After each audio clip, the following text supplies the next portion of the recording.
Okay, so I think we found where this is coming from and what this is about here. All right, so the water sign is what it's claiming. Now watch until you see where it comes. And no surprise there, right? TD Jakes, or as one woman called them TD Snakes, and P. Diddy doing that sign. So this is supposed to be a book on Aleister Crowley explaining what they do and why they do it. It's in Latin, translated into English for us here. Here's the signs of the grades. All right. 1 and 2. 3 is what we're looking at. Let's see. There's 4, 5, 6, 7, 8, 9, and 10. So let's get back over here. So 1 is the earth, the god said, fighting. That's the Egyptian god, right? 2 is air, the god Thul, holding up the earth. 3 is water, the goddess Auramoth. Yeah. So there's apparently a lot of people showing, if that's the case, if this isn't somebody just deceiving and pulling the legs, that is a water sign, and it's for that, what is it? We went over her before. She's that one goddess that's supposed to be like, I think it's either, what was it? It's like a leopard. She was a leopard or some type of dog head. We'll probably have to look it up. But, and then 4 is fire. The goddess. Damash, however, I don't know how you pronounce that one. 6 is the spirit, the reigning and closing of the veil. Oh, that's 5. 5. Why does it have a 6 next to it?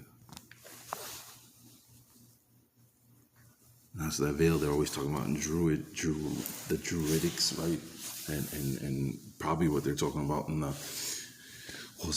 in the New Testament when Jesus dies and they say what the temple and the veil was rent, right? Which then allowed, they say it was supposed to allow you to now approach God because he was the perfect sacrifice, which still it doesn't make any sense, right? Because, I mean, we read in Leviticus, the sin offering is let go into the wilderness. It's not killed. What was it? The book of Psalms tells us that no man can die for the sins of his children, and his children can't die for his sins. So the renting of the veil so you can access God doesn't make any sense to me whatsoever. 7, the LVX sign, that's got to be a number, a Roman number. Osiris slain, the cross. What is 7? Oh, yeah, look at that. No, we gotta look into that, right? That's did Osiris. Was Osiris? How did he? Nah, I don't really want to get into that. Isis mourning is 8.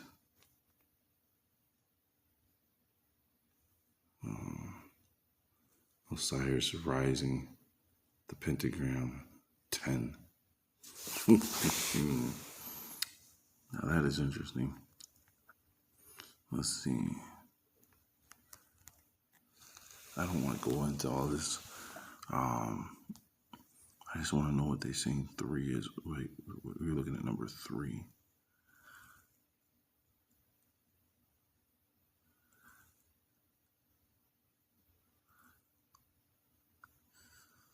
Let's see.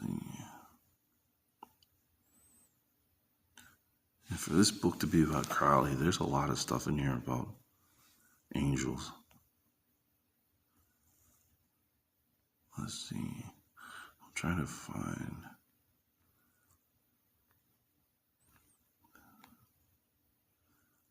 Pentagram. No, that's not one.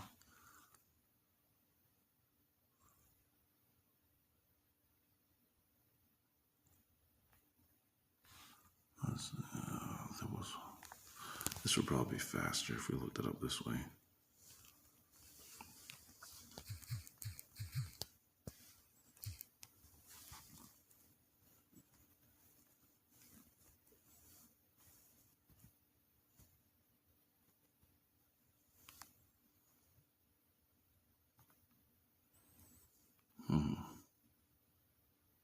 The hexagram of water to the north, huh? Tracing the hexagram of water in the north, saying, oh, I'm not going to say that stuff. Forget that. I know better than that. There we go. That's what we're looking for. Okay, go back. Didn't mean to click on that. That's what I'm looking for.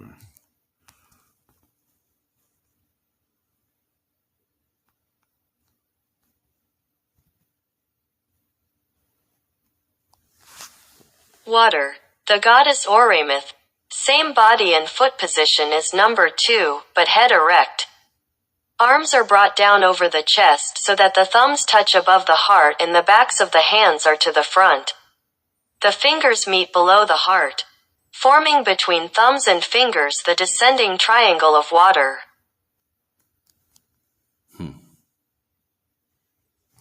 Let's see, what else do they have for water? Just wanted to. Those 1, 2.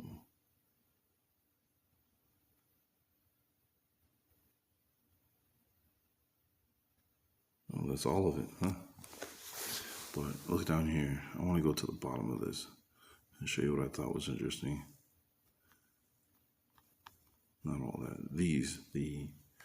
Look here. Now, like I said, this is supposed to be a book on Aleister Crowley, putting everything together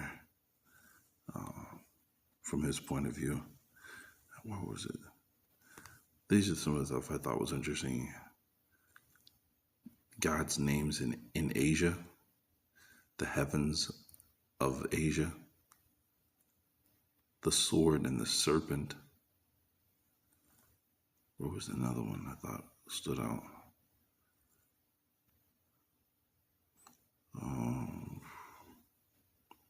The archangels of Asia, the angels of Asia, the Hebrew letters. There's another, book 7. There was one, it started talking about Edom though. I thought that was interesting. I don't see it mentioned here.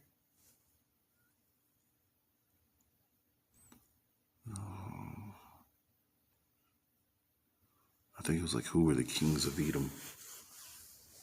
There it is. Yep. The kings of Edom and the dukes of Edom.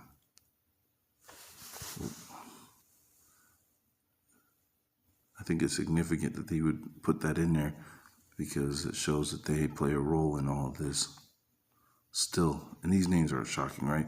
Because we've seen these names, like I think, yeah, in the Old Testament. When we're looking at the genealogy,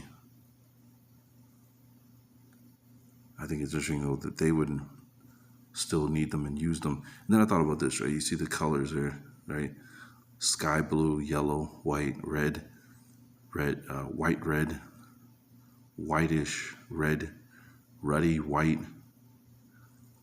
I'm thinking those probably explain the color patterns on flags. Because I remember a guy explained the colors on flags symbolize who owns that company, that corporation, that country.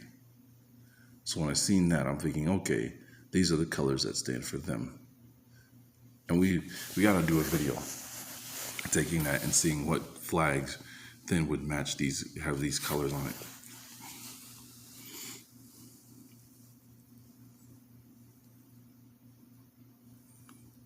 There we go. Kings of Edom.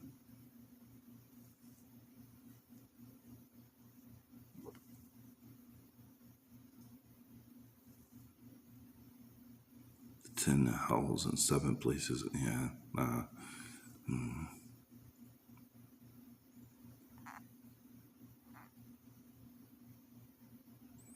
This is a Hedron of Peru.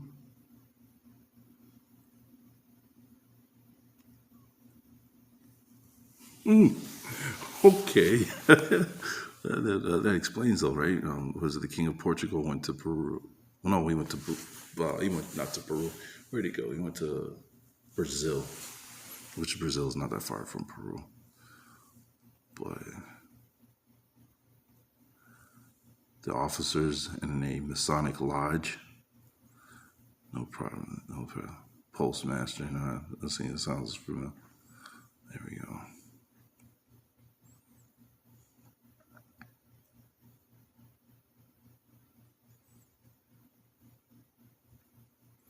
But I'll make sure to leave this in the description box so I won't forget. Of the sword suit.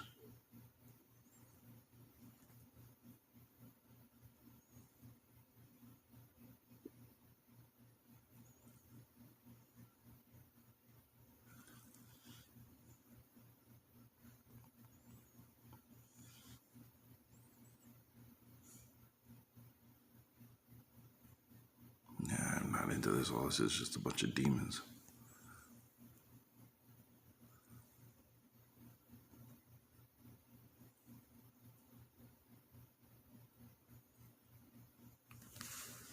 What was the other thing that I thought was interesting up there? It was in the content.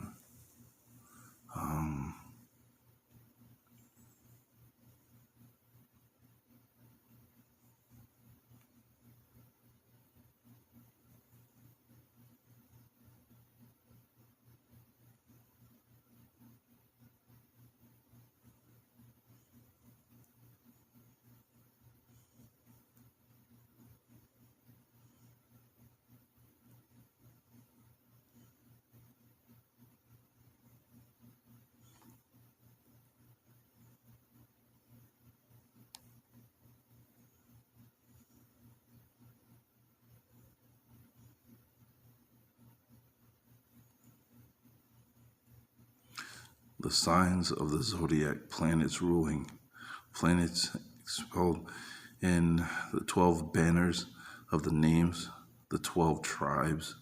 Really? So when I've heard that, when we've heard people say that, I know I've heard them say that the 12 tribes are supposed to be the 12 zodiac signs. And then I've heard people explain there's more than the 12 zodiac signs.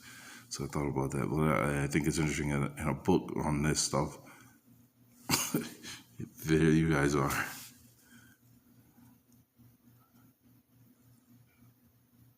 Uh-huh. Wow.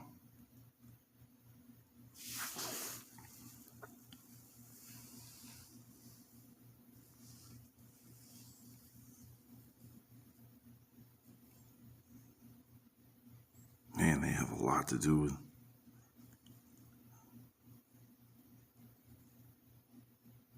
It's like they're constantly making sure they keep spells and magic against Hebrew people. It shouldn't come as a shock. It just blows my mind that in a book that's supposed to be about Crowley and witchcraft and Egyptians and all that, the Hebrew stuff would keep being mentioned in here over and over again. Demon King, and I don't care for that. Where was that?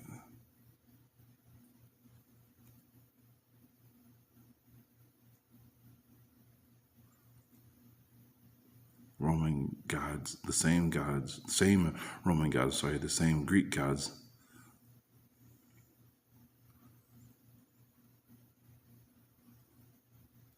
same Scandinavian gods.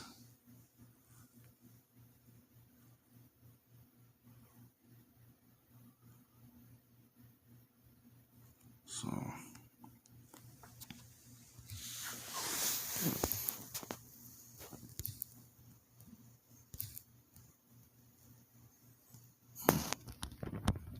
well, I just thought that was interesting that, and I really don't like to look into this stuff because, you know, I feel like when you look into this stuff, then something follows you for days or weeks. So I just avoid that, but I just thought that was interesting because that water sign, that hand sign, it's always bothered me. Like you see it, you see athletes do, what was number, let's go back up to the top. I've seen athletes do number 2. Number 2 is what? Yeah, air. The God supporting the earth. What is his name? Atlas Shrug. We've seen them do number 2, like Randy Moss. And never even knew what he was doing. You know. Now we know what 1 is too. The god Seth fighting. You think about it, they've depicted Jesus doing this hand sign. And like I said, we all were familiar with George Washington doing that hand sign. So now we know. Osiris, man. They got 2 signs for him. Him rising, him being slain, and him rising. 10 and 7. Where was 7? Yep. See, isn't that 7 like him on the cross? That's good. We should look more into Osiris. I mean, probably beat that to death. People have already explained him so much, but that's interesting. So I'll leave it in the description box so it's an easier tool to go back to and look up. But yeah, I think we found your earth, wind, and fire. Do they have wind there? They don't have one for wind, do they? But I should do one about wind because I think wind is Mariah, right? And, you know, the witches call it the winds of Mariah. And then you have Mariah Carey and her brother come out saying she's a witch.